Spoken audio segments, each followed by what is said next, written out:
வணக்கம் நண்பர்களே, welcome to my channel. இன்னைக்கு கோட்ஸ் என்னன்னா, உனக்காக கை கொடுக்க யாரும் இல்லை என்று வருந்தாது, நீ முயற்சி செய்தால் உனக்காக கை கொடுக்க உலகமே காத்து கிடக்கிறது. இன்னைக்கு இந்த வீடியோவில் என்ன பார்க்க போறோம்னா, பூமியில மட்டும்தான் சூரிய கிரகணம் சந்திர கிரகணம் நிகழுமா? அப்போ மற்ற கிரகத்தில் என்ன நிலைமை?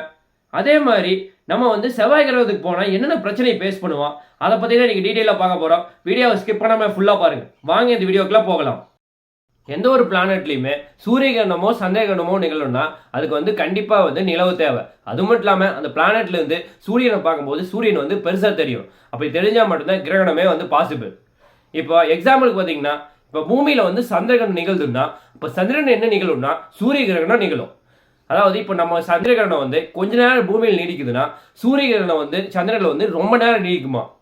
நம்ம எக்ஸாம்பிளுக்கு இப்போ நம்ம சந்திரனில் இருப்போம்னு வச்சுங்களேன். இப்போ சந்திரன்லேருந்து பார்த்தோம்னா சூரிய கிரகணம் நல்லாவே தெரியும். ஆனால் சந்திரனுடைய மறுபக்கம் பார்த்தீங்கன்னா பூமி இருக்கிறதே அவங்களுக்கு தெரியாதான்.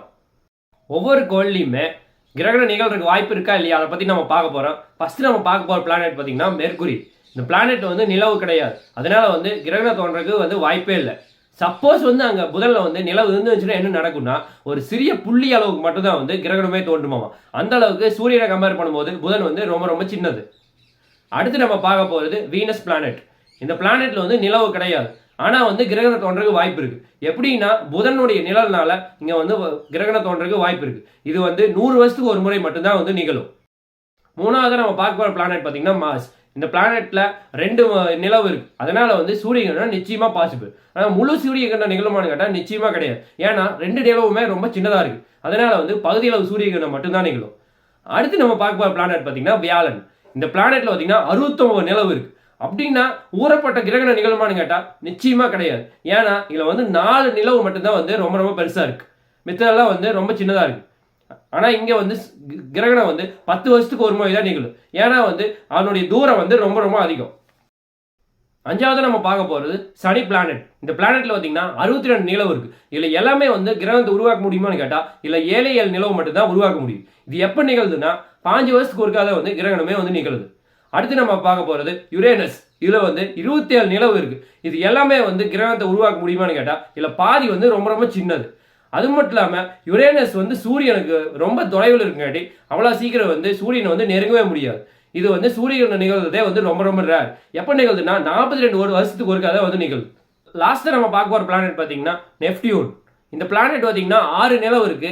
இது சூரியன்லேருந்து ரொம்ப தொலைவில் இருக்குங்காட்டி இங்கே இருட்டாதே இருக்குமாமா. இங்கே பூமியில் அடிக்கிற வெளிச்சத்தோட 900 மடங்கு கம்மியாக இருக்குமாமா. அது மட்டும் இல்லாமல் இங்கே சூரியன் இங்கே எப்படி தெரியும்னா ஒரு சின்ன நட்சத்திரம் மாதிரி தான் தெரியுமாமா. இங்கே சூரிய கிரகணம் ஒரு வினாடியே முடிஞ்சிருமா.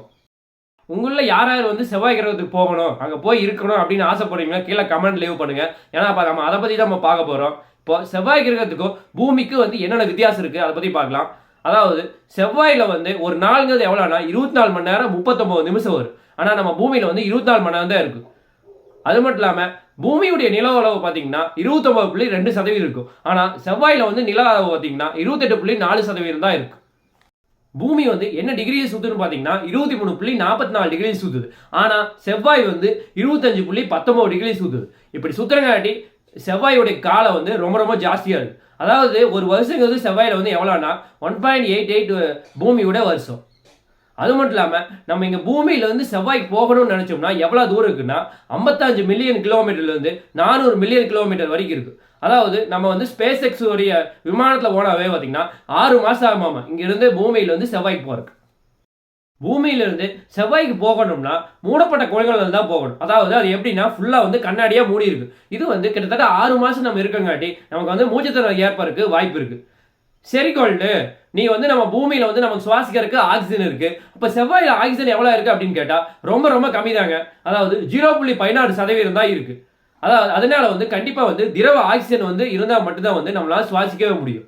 அது மட்டும் இல்லாம அங்க ஈர்ப்பு விசை ரொம்ப கம்மியாக தான் இருக்கு. அதனால ரொம்ப இருக்கிறது ரொம்ப ரொம்ப சிரமம். யார் என்னதான் நம்ம சொன்னாலுமே பார்த்தீங்கன்னா எனக்கு நம்ம சாகருக்குள்ள செவ்வாய் கிரகத்துக்கு போய் கொஞ்ச நாளாவது வாழணுங்கிறது எனக்கு ஆசை. ஏன்னா அங்கே அட்மாஸ்பியரே வேற மாதிரி இருக்கும்ல. நம்ம என்னதான் பூமியில் இருந்துட்டு செத்தாலுமே கூட நம்ம செவ்வாயில் இருக்கிறது ஒரு தனி ஃபீல் தானே. கண்டிப்பாக நானும் வெயிட் பண்ணிட்டே இருக்கேன். இன்னொரு நல்ல ஒரு வீடியோலாம் உங்களை சந்திக்கிறேன். Bye, take care, see you next video. Thank you.